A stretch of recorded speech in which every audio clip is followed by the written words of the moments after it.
It's the perfect time to be transformed. I'm Mike Morrison, pastor of Christ Community Fellowship in Parkersburg, West Virginia, with 2 minutes of insight and inspiration. Welcome to 2 Minute Transformation.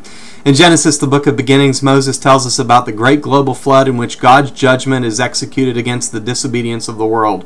Noah was a man who had found favor in God's sight, and through his obedience to believe God and build a great ark, he was able to save himself and his immediate family, as well as preserve each species of animal in which God had created.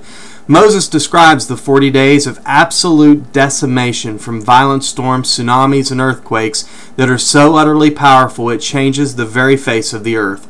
We're told in the 7th chapter, 23rd verse, that in this God destroyed every living thing save those that were in the ark. In verse 24, the Bible says that the waters prevailed on the earth 150 days. So for 6 months or so, Noah and his family are shut inside this massive vessel full of the whales and whinnies of creatures great and small.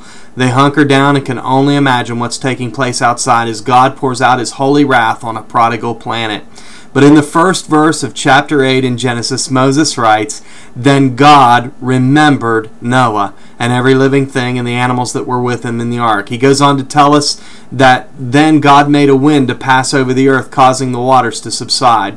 Now the word translated remembered literally means to mark.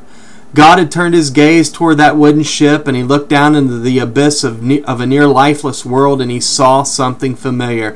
He saw something he simply could not deny. You know, sometimes I look in my daughter's eyes, and there's just something I see that's so familiar. I could never deny her. She's mine. God saw his mark on Noah and that ark, and he could not deny it and was moved with compassion toward him. You know, maybe you felt isolated and shut up in a box, forgotten by God, and while everything around you crumbles. Never forget, you're his, and he will remember you. So drop anchor, keep looking up, and be transformed.